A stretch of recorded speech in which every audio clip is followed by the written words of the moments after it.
मुंशी प्रेमचंद द्वारा लिखित उपन्यास गबन। आइए सुनते हैं इस उपन्यास का भाग 3। रमा दफ्तर से घर पहुंचा तो 4 बज रहे थे।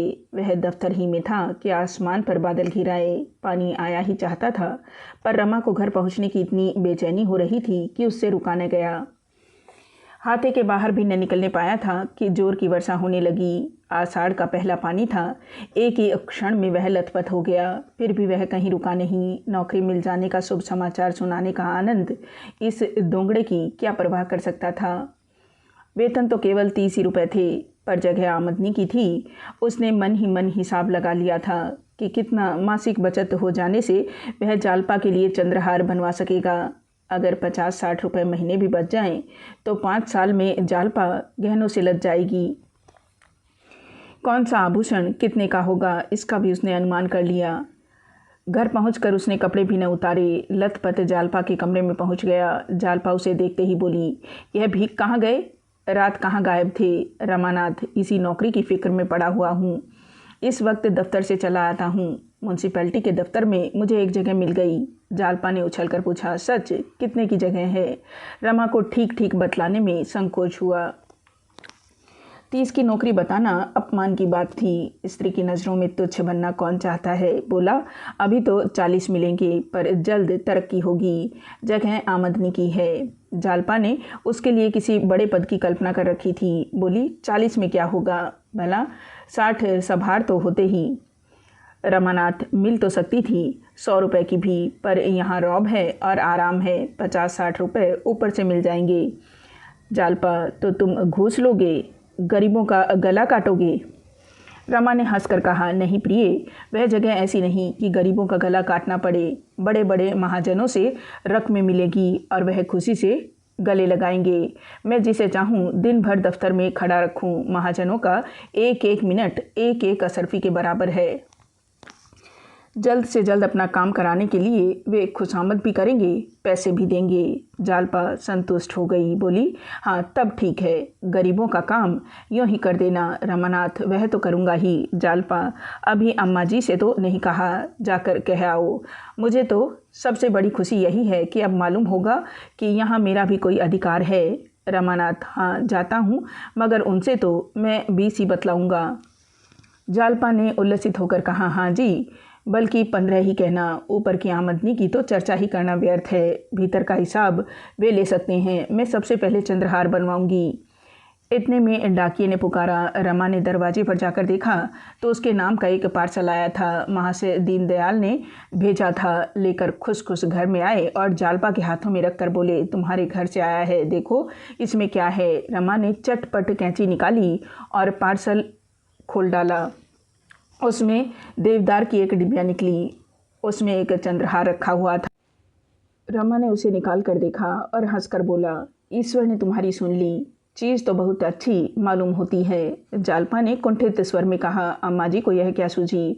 यह तो उन्हीं का हार है। मैं तो इसे न लूँगी। अभी डाक का वक्त हो तो लौटा दो।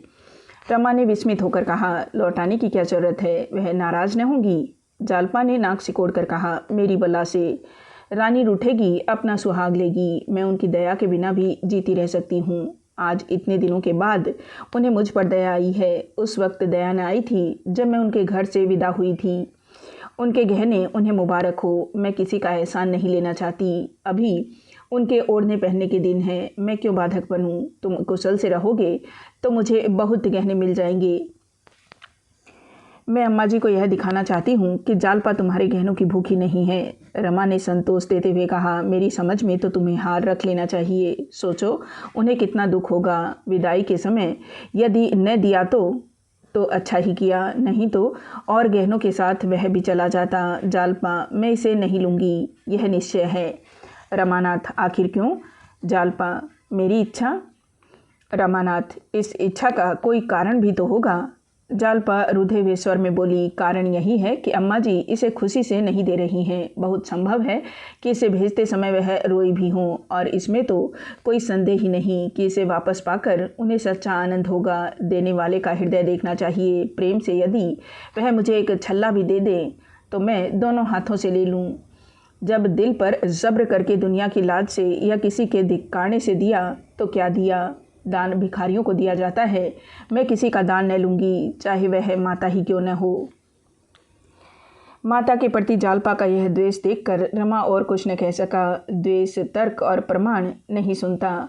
रमा ने हार ले लिया और चारपाई से उठता हुआ बोला, ज़रा अम्मा और बाबूजी को तो दिखा दूं, कम से कम उनसे पूछ तो लेना ही चाहिए। जालपा ने हार उसके हाथ से छीन लिया और बोली, वे लोग मेरे कौन होते हैं जो मैं उनसे पूछूं? केवल एक घर में रहने का नाता है। जब वह मुझे कुछ नहीं समझते तो मैं भी उन्हें कुछ नहीं समझती। यह कहते हुए उसने हार को उसी डिब्बे में रख दिया और उस पर कपड़ा लपेट कर सीने लगी। रमा ने एक बार डरते डरते फिर कहा, ऐसी जल्दी क्या है?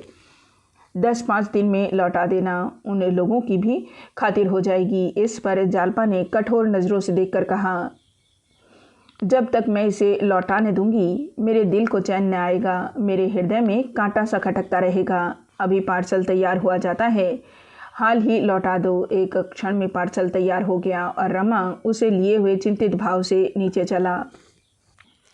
महाशय दयानाथ को जब रमा के नौकर हो जाने का हाल मालूम हुआ तो बहुत खुश हुए। विवाह होते ही वह इतनी जल्दी चेतेगा इसकी उन्हें आशा न थी। बोले, जगह तो अच्छी है, ईमानदारी से काम करोगे तो किसी अच्छे पद पर पहुंच जाओगे। मेरा यही उपदेश है कि पराए पैसे को हराम समझना। रमा के जी में आया कि साफ कह दूं, अपना उपदेश आप अपने ही के लिए रखिए, यह मेरे अनुकूल नहीं है। मगर इतना बेहया न था। दयानाथ ने फिर कहा, यह जगह तो 30 रुपये की थी, तुम्हें 20 ही रुपये मिले। रमानाथ नए आदमी को पूरा वेतन कैसे देते? शायद साल 6 महीने में बढ़ जाए, काम बहुत है। दयानाथ, तुम जवान आदमी हो, काम से न घबराना। रमा ने दूसरे दिन नया सूट बनवाया और फैशन की कितनी ही चीज़ें खरीदी। ससुराल से मिले हुए रुपए कुछ बच रहे थे, कुछ मित्रों से उधार ले लिए।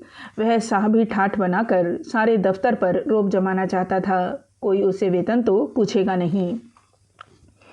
महाजन लोग उसका ठाठ बाट देखकर सहम जाएंगे। वह जानता था अच्छी आमदनी तभी हो सकती है जब अच्छा ठाठ हो। सड़क के चौकीदार को 1 पैसा काफ़ी समझा जाता है, लेकिन उसकी जगह सार्जेंट हो तो किसी की हिम्मत ही न पड़ेगी कि उसे 1 पैसा दिखाए। फटेहाल भिखारी के लिए चुटकी बहुत समझी जाती है, लेकिन गेरुए रेशम धारण करने वाले बाबाजी को लजाते लजाते भी 1 रुपया देना ही पड़ता है।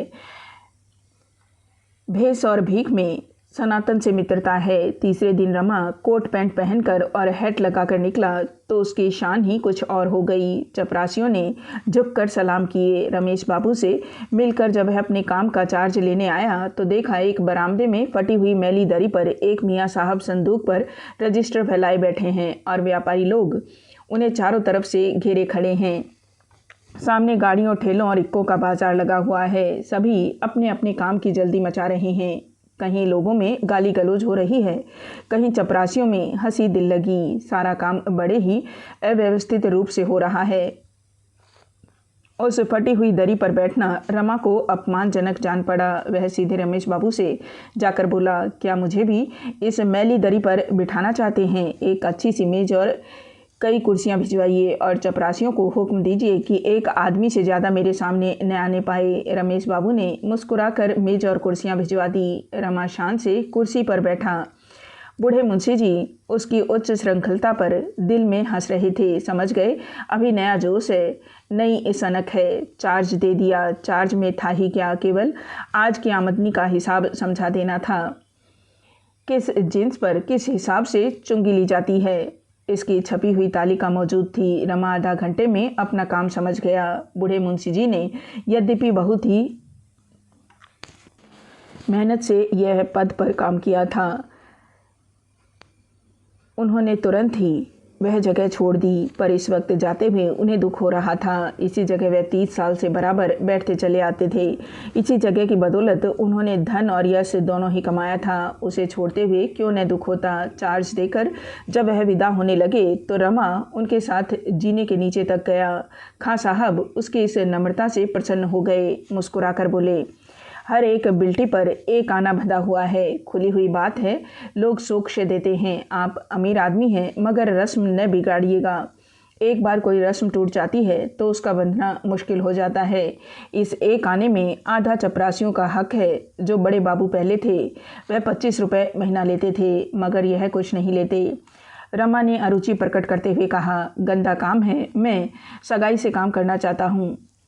बूढ़े मियाँ ने हंसकर कहा, अभी गंदा मालूम होता है, लेकिन फिर इसी में मज़ा आएगा। खां साहब को विदा करके रमा अपनी कुर्सी पर आ बैठा और एक चापरासी से बोला, इन लोगों से कहो बरामदे के नीचे चले जाएं, एक एक करके नंबरवार आएं, एक कागज़ पर सबके नाम नंबरवार लिख लिया करो।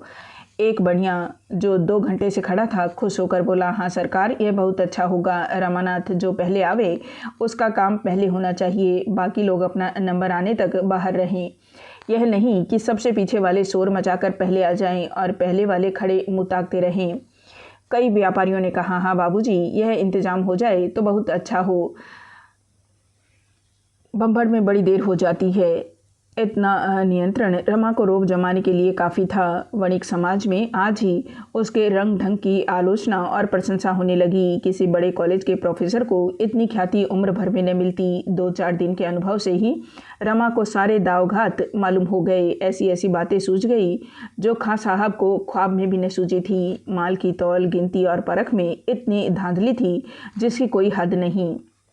जब इस धांधली से व्यापारी लोग सैकड़ों की रकम डकार जाते हैं तो रमा बिल्टी पर एक आना लेकर ही क्यों संतुष्ट हो जाए, जिसमें आधा आना चपरासियों का है। माल की तौल और परख में दृढ़ता से नियमों का पालन करके वह धन और कीर्ति दोनों ही कमा सकता है। यह अवसर वह क्यों छोड़ने लगा, विशेषकर जब बड़े बाबू उसके गहरे दोस्त थे। रमेश बाबू इस नए रंग ईंट की कार्यपटुता पर मुग्ध हो गए। उसकी पीठ ठोक कर बोले, कायदे के अंदर रहो और जो चाहे करो, तुम पर आंच तक न आने पावेगी। रमा की आमदनी तेजी से बढ़ने लगी। आमदनी के साथ प्रभाव भी बढ़ा। सूखी कलम घिसने वाले दफ्तर के बाबुओं को जब सिगरेट, पान, चाय या जलपान की इच्छा होती तो रमा के पास चले आते। वह बहती गंगा में सभी हाथ धो सकते थे। सारे दफ्तर में रमा की सराहना होने लगी। पैसों को तो वह ठीकरा समझता है। क्या दिल है कि वाह, और जैसा दिल है वैसी ही जबान भी। मालूम होता है नस नस में शराफत भरी हुई है। बाबुओं को जब यह हाल मालूम हुआ तो चपरासियों और मोहरियों का पूछना ही क्या, सब के सब रमा के बिना दामों गुलाम थे। उन गरीबों की आमदनी ही नहीं, प्रतिष्ठा भी खूब बढ़ गई थी। जहाँ गाड़ीवान तक फटकार दिया करते थे वहाँ अब अच्छे अच्छे की गर्दन पकड़कर नीचे ढकेल देते थे। रमानाथ की तूती बोलने लगी, मगर जालपा की अभिलाषाएं अभी तक भी पूरी न हुई। नाग पंचमी के दिन मोहल्ले की कई युवतियां जालपा के साथ कजली खेलने आई, मगर जालपा अपने कमरे के बाहर नहीं निकली। भादों में जन्माष्टमी का उत्सव आया। पड़ोसी में एक सेठजी रहते थे। उनके यहाँ बड़ी धूमधाम से उत्सव मनाया जाता था। वहाँ से सास और बहू को बुलावा आया। जागेश्वरी गई, जालपा ने जाने से इनकार किया। इन 3 महीनों में उसने रमा से एक बार भी आभूषण की चर्चा न की, पर उसका यह एकांत प्रेम उसके आचरण से उत्तेजक था। इससे ज़्यादा उत्तेजक वह पुराना सूची पत्र था जो एक दिन रमा कहीं से उठा लाया था। इसमें भांति भांति के सुंदर आभूषणों के नमूने बने हुए थे, उनके मूल्य भी लिखे हुए थे। जालपा एकांत में इस सूची पत्र को बड़े ध्यान से देखा करती। रमा को देखते ही वह सूची पत्र छिपा लेती थी। इस हार्दिक कामना को प्रकट करके वह अपनी हंसी न उड़वाना चाहती थी। रमा आधी रात के बाद लौटा तो देखा जालपा चारपाई पर पड़ी है। हंसकर बोला, बड़ा अच्छा गाना हो रहा था, तुम नहीं गई? बड़ी गलती की। जालपा ने मुंह उधर लिया, कोई उत्तर न दिया। रमा ने फिर कहा, यहाँ अकेले पड़े पड़े तुम्हारा जी घबराता रहा होगा। जालपा ने तीव्र स्वर में कहा, तुम कहते हो मैंने गलती की, मैं समझती हूँ मैंने अच्छा किया। वहाँ किसके मुंह से कालिख लगती। जालपा ताना तो न देना चाहती थी, पर रमा की इन बातों ने उसे उत्तेजित कर दिया। रोष का एक कारण यह भी था कि उसे अकेली छोड़कर सारा घर उत्सव देखने चला गया। अगर उन लोगों के हृदय होता तो क्या वहाँ जाने से इनकार न कर देते। रमा ने लज्जित होकर कहा, कालिख लगने की तो कोई बात न थी। सभी जानते हैं कि चोरी हो गई है, और इस जमाने में 2-4 हज़ार के गहने बनवा लेना मुँह का कोर नहीं है। चोरी का शब्द जबान पर लाते हुए रमा का हृदय धड़क उठा। जालपा पति की ओर तीव्र दृष्टि से देख कर रह गई और कुछ बोलने से बात बढ़ जाने का भय था, पर रमा को उसकी दृष्टि से ऐसा भासित हुआ मानो उसे चोरी का रहस्य मालूम है और वह केवल संकोच के कारण उसे खोल कर नहीं कह रही है। उसे उस स्वप्न की बात भी याद आई जो जालपा ने चोरी की रात को देखा था। वह दृष्टि बाण के समान उसके हृदय को छेदने लगी। उसने सोचा, शायद मुझे भ्रम हुआ, इस दृष्टि में रोष के सिवा और कोई भाव नहीं है। मगर यह कुछ बोलती क्यों नहीं, चुप क्यों हो गई? उसका चुप हो जाना ही गजब था। अपने मन का संशय मिटाने और जालपा के मन की थाह लेने के लिए रमा ने मानो डुब्बी मारी। यह कौन जानता था कि डोली से उतरते ही यह विपत्ति तुम्हारा स्वागत करेगी। जालपा आंखों में आंसू भरकर बोली, तो मैं तुमसे गहनों के लिए रोती तो नहीं हूँ। भाग्य में जो लिखा था वह हुआ, आगे भी वही होगा जो लिखा है। जो औरतें गहने नहीं पहनती, क्या उनके दिन नहीं कटते? इस वाक्य ने रमा का संशय तो मिटा दिया, पर इसमें जो तीव्र वेदना छिपी हुई थी वह उससे छिपी न रही। इन 3 महीनों में बहुत प्रयत्न करने पर भी वह 100 रुपये से अधिक संग्रह न कर सका था। बाबू लोगों के आदर सत्कार में उसे बहुत कुछ फलना पड़ता था, मगर बिना खिलाए पिलाए काम भी तो न चल सकता था। सभी उसके दुश्मन हो जाते और उसे उखाड़ने की घातें सोचने लगते। मुफ्त का धन अकेले नहीं हजम होता, यह वह अच्छी तरह जानता था। वह स्वयं 1 पैसा भी व्यर्थ खर्च न करता। चतुर व्यापारी की भांति वह जो कुछ खर्च करता था वह केवल कमाने के लिए। आश्वासन देते हुए बोला, ईश्वर ने चाहा तो 2-1 महीने में कोई चीज़ बन जाएगी। जालपा, मैं उन स्त्रियों में नहीं हूँ जो गहनों पर जान देती हैं। हाँ, इस तरह किसी के घर आते जाते शर्म आती ही है। रमा का चित्त ग्लानि से व्याकुल हो उठा। जालपा के एक एक शब्द से निराशा टपक रही थी। इस अपार वेदना का कारण कौन था? क्या यह भी उसी का दोष न था कि इन 3 महीनों में उसने कभी गहनों की चर्चा नहीं की? जालपा यदि संकोच के कारण इसकी चर्चा न करती थी तो रमा को उसके आंसू पोंछने के लिए, उसका मन रखने के लिए क्या मौन के सिवा कुछ दूसरा उपाय न सूझा था?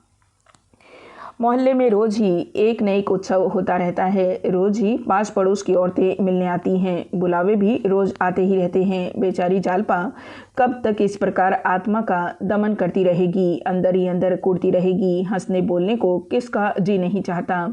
कौन कैदियों की तरह अकेला पड़ा रहना पसंद करता है? मेरे ही कारण तो इसे यह भीषण यातना सहनी पड़ रही है। उसने सोचा, क्या किसी सर्राफ से गहने उधार नहीं लिए जा सकते? कई बड़े सर्राफों से उसका परिचय था, लेकिन उनसे वह यह बात कैसे कहता?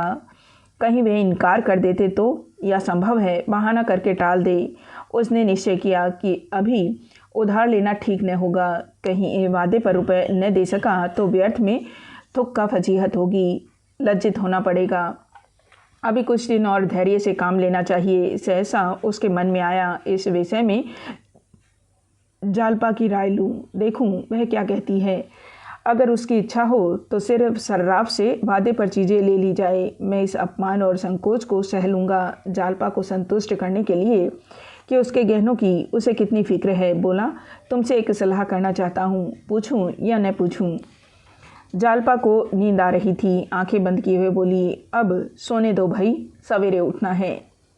रमानाथ, अगर तुम्हारी राय हो तो किसी सर्राफ से वादे पर गहने बनवा लाऊं, इसमें कोई हर्ज तो है नहीं। जालपा की आंखें खुल गई। कितना कठोर प्रश्न था। किसी मेहमान से पूछना, कहिए तो आपके लिए भोजन लाऊं? कितनी बड़ी अशिष्टता है। इसका तो यही आशय है कि हम मेहमान को खिलाना नहीं चाहते। रमा को चाहिए था कि चीज़ें लाकर जालपा के सामने रख देता। उसके बार बार पूछने पर भी यही कहना चाहिए था कि दाम देकर आया हूँ, तब वह अलबत्ता खुश होती। इस विषय में उसकी सलाह लेना घाव पर नमक छिड़कना था। रमा की ओर अविश्वास की आंखों से देखकर बोली, मैं तो गहनों के लिए इतनी उत्सुक नहीं हूँ। रमानाथ, नहीं, यह बात नहीं। इसमें क्या हर्ज है कि किसी सर्राफ से चीज़ें ले लूँ, धीरे धीरे उसके रुपए चुका दूंगा। जालपा ने दृढ़ता से कहा, नहीं, मेरे लिए कर्ज लेने की ज़रूरत नहीं। मैं वैसा नहीं हूँ कि तुम्हें नोच खसोट कर अपना रास्ता लूँ। मुझे तुम्हारे साथ जीना और मरना है। अगर मुझे अपनी उम्र बेगहनों के रहना पड़े तो भी मैं कुछ लेने को न कहूँगी। औरतें गहनों की इतनी भूखी नहीं होती। घर के प्राणियों को संकट में डालकर गहने पहनने वाली दूसरी होंगी।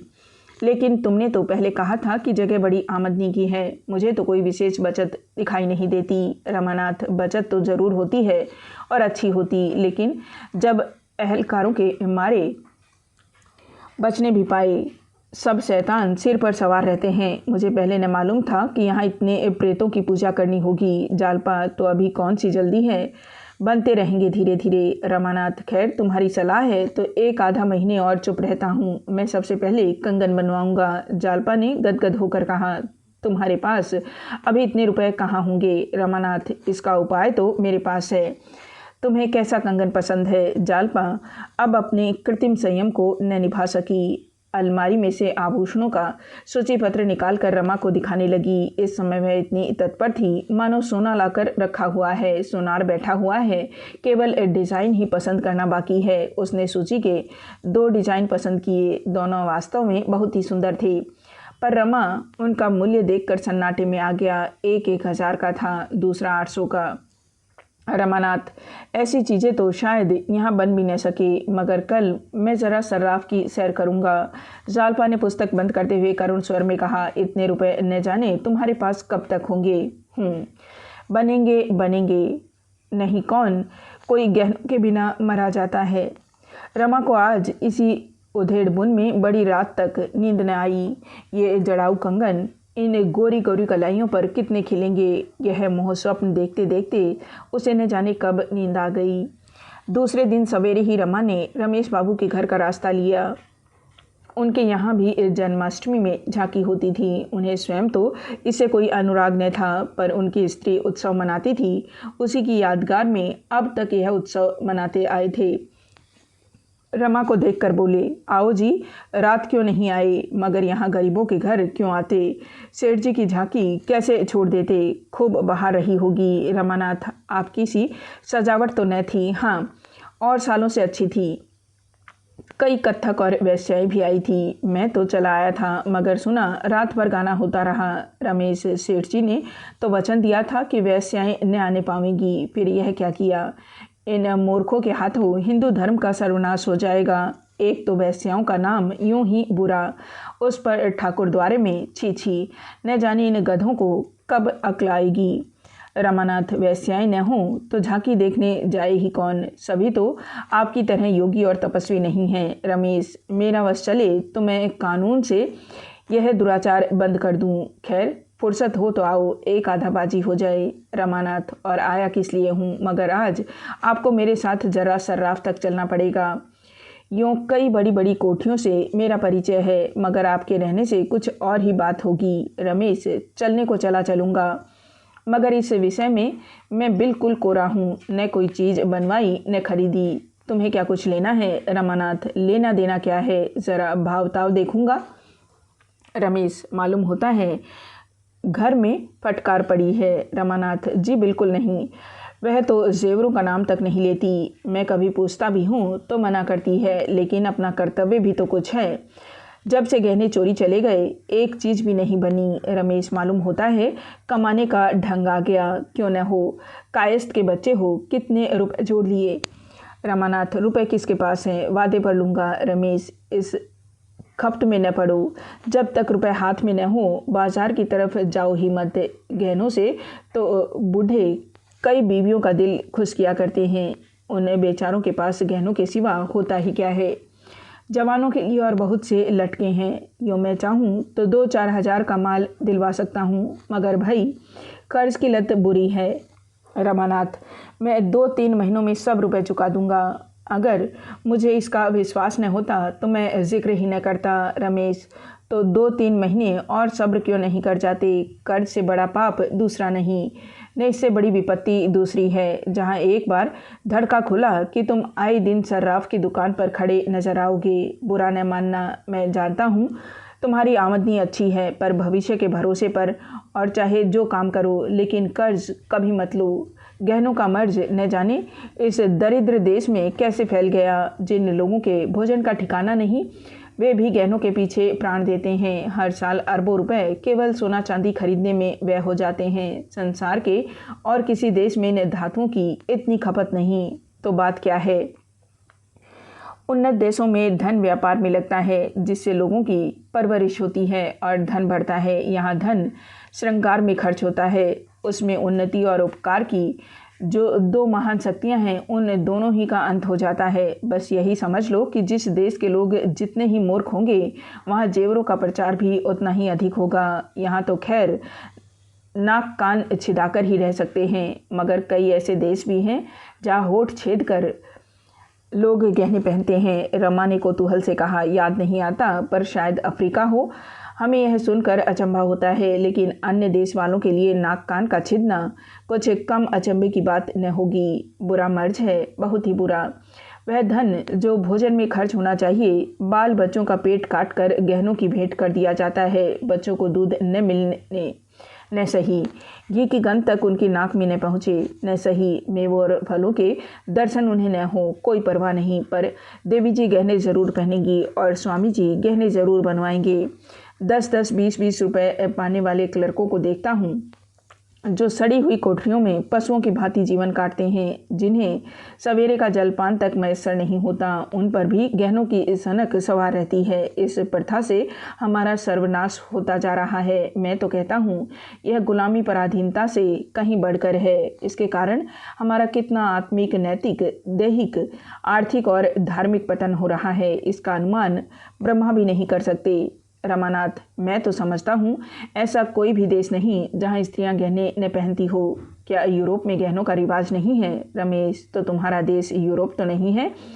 वहाँ के लोग धनी हैं, वह धन लुटाए उन्हें शोभा देता है। हम दरिद्र हैं, हमारी कमाई का एक पैसा भी फजूल न खर्च होना चाहिए। रमेश बाबू इस वाद विवाद में शतरंज भूल गए। छुट्टी का दिन था ही, 2-4 मिलने वाले और आ गए। रमानाथ चुपके से खिसक आया। इस बहस में एक बात ऐसी थी जो उसके दिल में बैठ गई। उधार गहने लेने का विचार उसके मन से निकल गया। कहीं वह जल्दी रुपए न चुका सका तो कितनी बड़ी बदनामी होगी।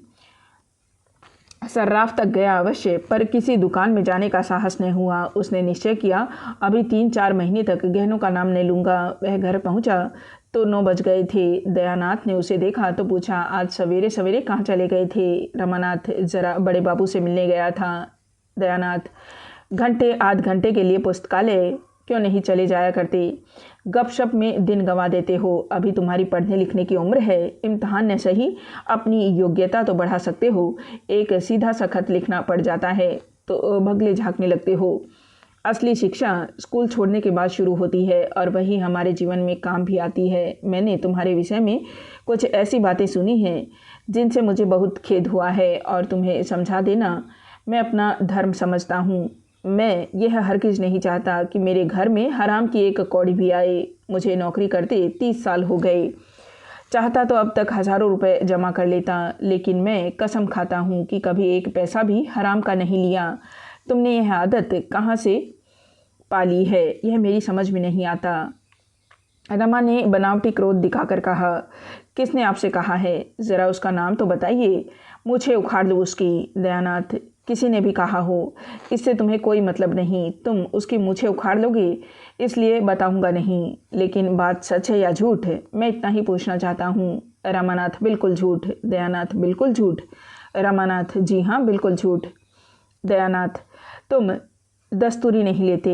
रमानाथ, दस्तूरी रिश्वत नहीं है, सभी लेते हैं और खुल्लम खुल्ला लेते हैं। लोग बिना मांगे आप ही आप देते हैं, मैं किसी से मांगने नहीं जाता। दयानाथ, सभी खुल्लम खुल्ला लेते हैं और लोग बिना मांगे देते हैं, इससे तो रिश्वत की बुराई कम नहीं हो जाती। रमानाथ, दस्तूरी को बंद कर देना मेरे वश की बात नहीं। मैं खुद न लूँ, लेकिन चपरासी और मुहर्रिर का हाथ तो नहीं पकड़ सकता। 8-8, 9-9 पाने वाले नौकर अगर न लें तो उनका काम ही नहीं चल सकता। मैं खुद न लूँ पर उन्हें नहीं रोक सकता।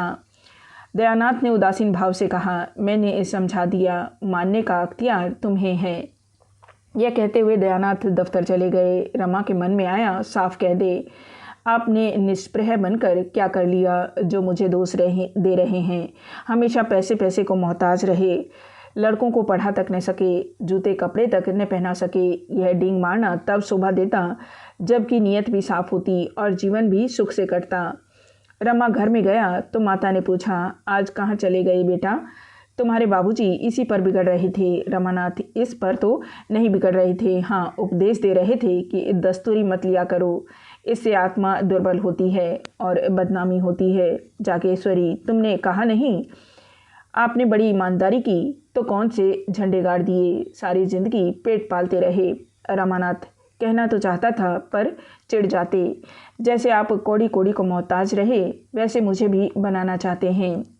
आपको लेने का शऊर तो है नहीं। जब देखा कि यहाँ दाल नहीं गलती तो भगत बन गए। यहाँ ऐसे घोगा बसंत नहीं है। बनिए से रुपए ऐंठने के लिए अक्ल चाहिए, दिल लगी नहीं है। जहाँ किसी ने भगतपन किया और मैं समझ गया बुद्धू है, लेने का तमीज़ नहीं। क्या करे बेचारा।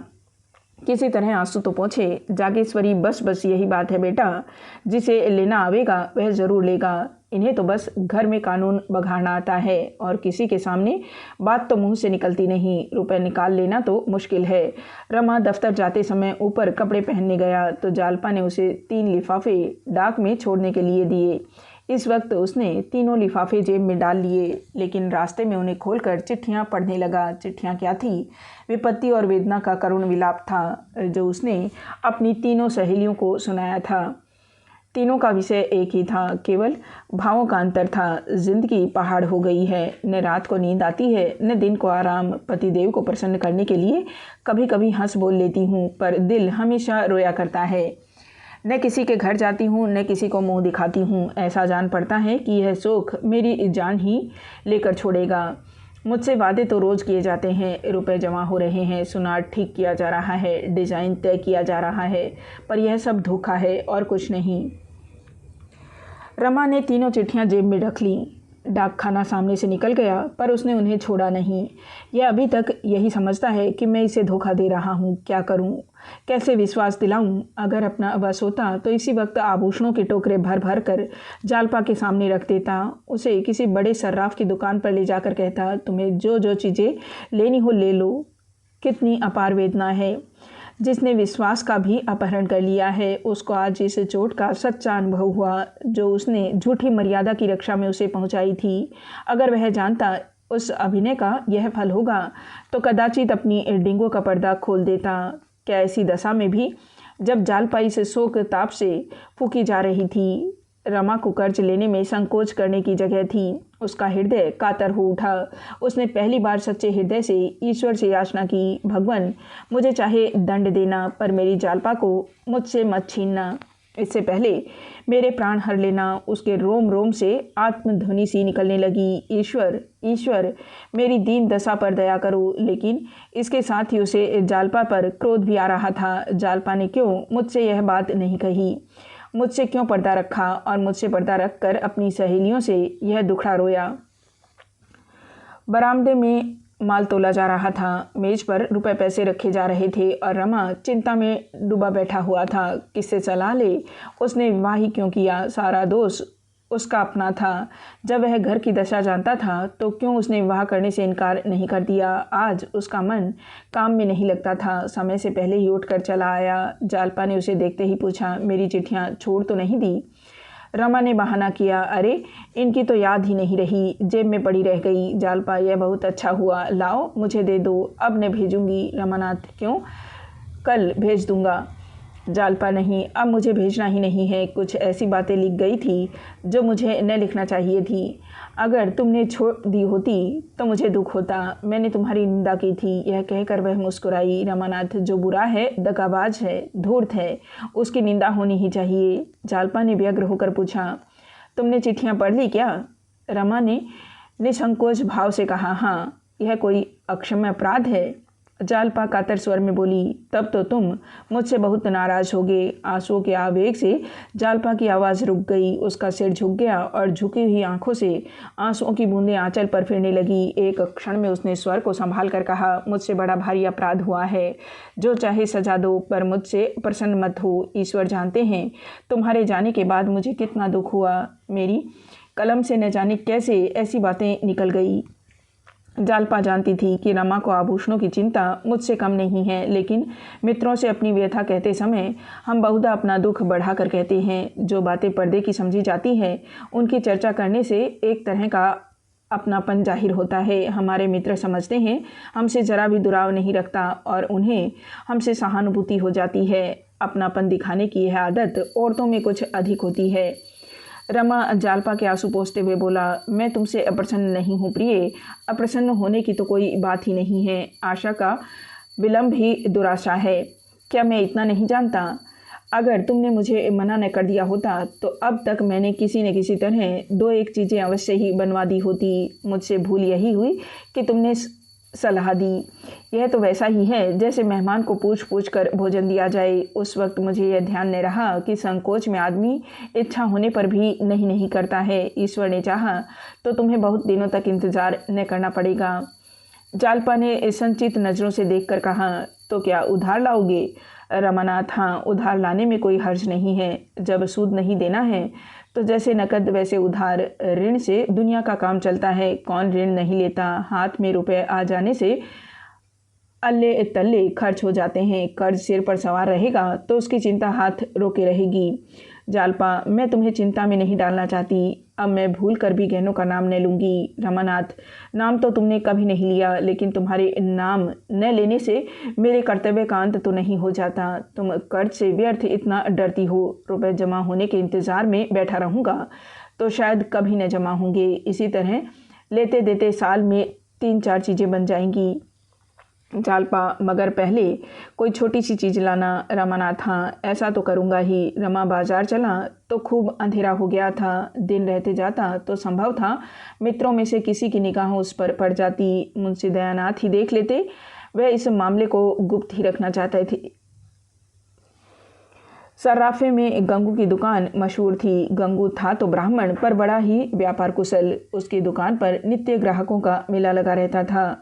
उसकी कर्मनिष्ठा ग्राहकों में विश्वास पैदा करती थी और दुकानों पर ठगे जाने का भय था। यहाँ किसी तरह का धोखा न था। गंगू ने रमा को देखते ही मुस्कुराकर कहा, आइए बाबूजी, ऊपर आइए। बड़ी दया की। मुनीम जी, आपके वास्ते पान मंगवाओ। क्या हुक्म है बाबूजी? आप तो जैसे मुझसे नाराज़ हैं, कभी आते ही नहीं। गरीबों पर भी कभी कभी दया किया कीजिए।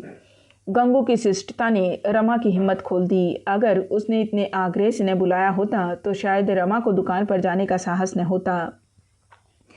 अपनी साख का उसे अभी तक अनुभव न हुआ था। दुकान पर जाकर बोला, क्या हम जैसे मजदूरों का कहाँ गुजर है महाराज? गांठ में कुछ हो भी तो। गंगू, यह आप क्या कहते हैं सरकार? आपकी दुकान है, जो चीज़ चाहिए ले जाइए। दाम आगे पीछे मिलते रहेंगे।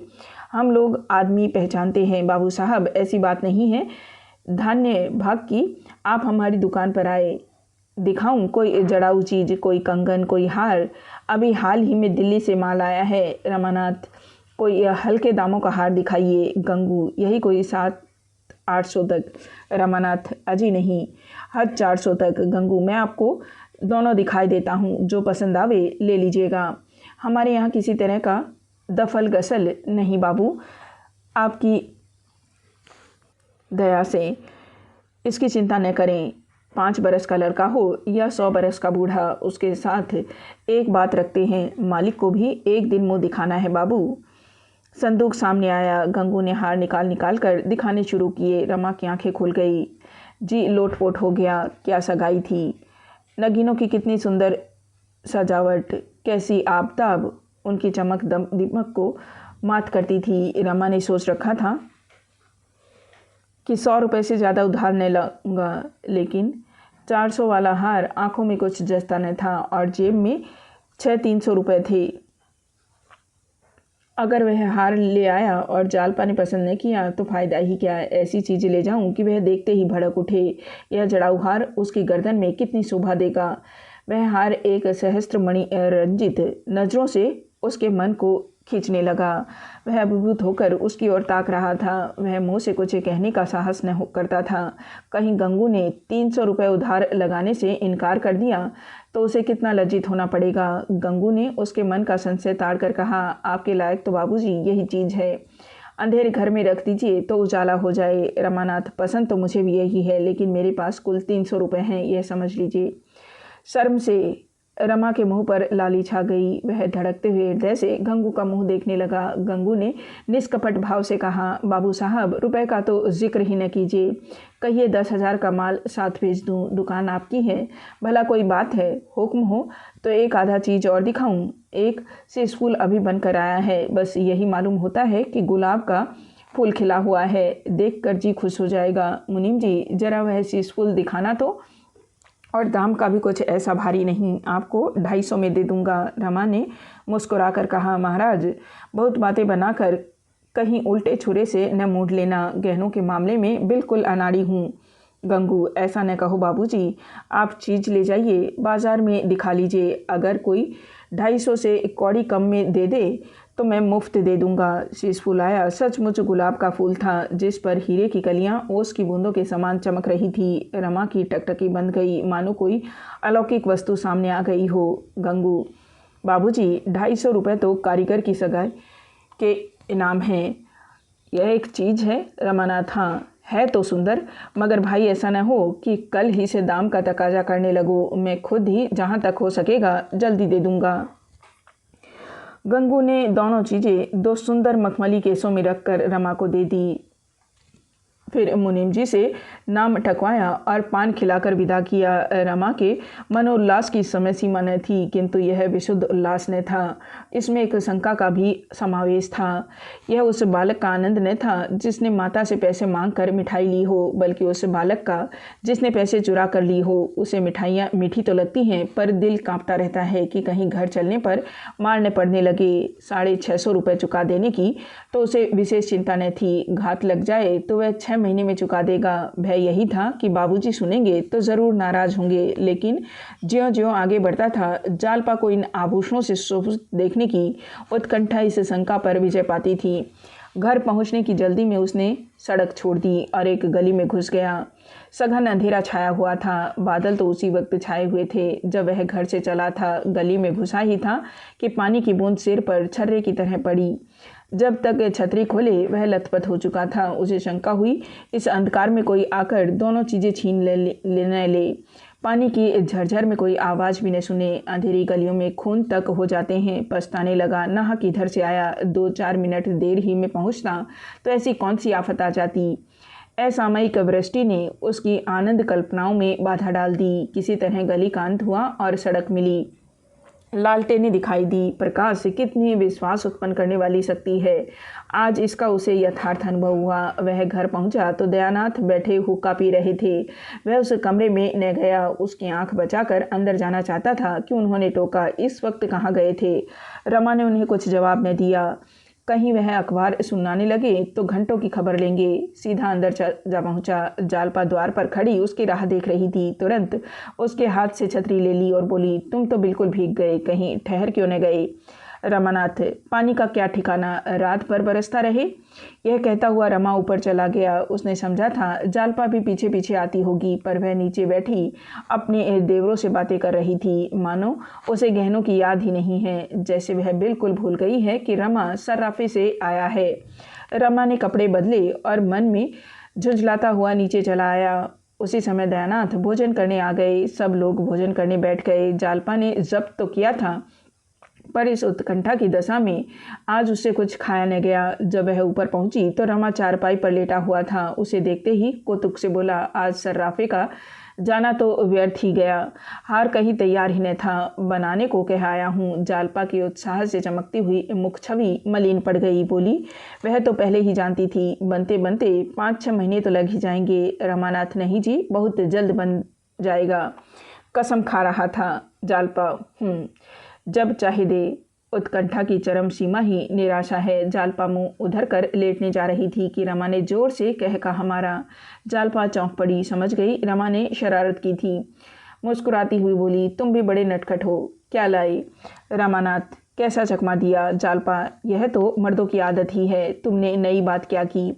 जालपा दोनों आभूषणों को देखकर निहाल हो गई। हृदय में आनंद की लहरें सी उठने लगी। वह मनोभावों को छिपाना चाहती थी कि रमा उसे ओछी न समझे, लेकिन एक एक अंग खिल जाता था। मुस्कुराती हुई आंखें, दमकते हुए कपोल और खिले हुए अधर उसका भ्रम गवाए देते थे।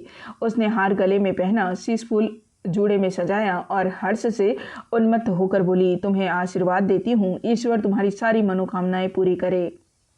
आज जालपा की यह अभिलाषा पूरी हुई, जो बचपन ही से उसकी कल्पनाओं का एक स्वप्न, उसकी आशाओं का क्रीड़ा स्थल बनी हुई थी। आज उसकी वह साध पूरी हो गई। यदि मानकी यहाँ होती तो वह सबसे पहले यह हार उसे दिखाती और कहती, तुम्हारा हार तुम्हें मुबारक हो। रमा पर घड़ों नशा चढ़ा हुआ था। आज उसे अपना जीवन सफल जान पड़ा। अपने जीवन में आज पहली बार उसे विजय का आनंद प्राप्त हुआ।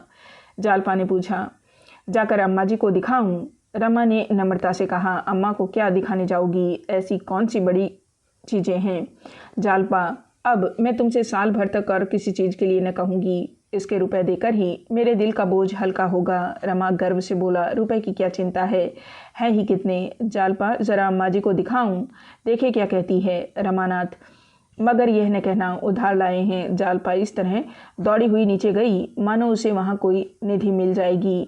आधी रात बीत चुकी थी। रमा आनंद की नींद सो रहा था। जालपा ने छत पर आकर एक बार आकाश की ओर देखा। निर्मल चांदनी छिटकी हुई थी। वह कार्तिक की चांदनी जिसमें संगीत की शांति है, शांति का माधुर्य और माधुर्य का उन्माद। जालपा ने कमरे में आकर अपनी संदूकसी खोली और उसमें से वह कांच का चंद्रहार निकाला, जिसे एक दिन पहनकर उसने अपने को धन्य माना था। पर अब इस नए चंद्रहार के सामने उसकी चमक उसी भांति मंद पड़ गई थी, जैसे इस निर्मल चंद्र ज्योति के सामने तारों का आलोक। उसने इस नकली हार को तोड़ डाला और उसके दानों को नीचे गली में फेंक दिया। उसी भांति जैसे पूजन समाप्त हो जाने के बाद कोई उपासक मिट्टी की मूर्तियों को जल में विसर्जित कर देता है।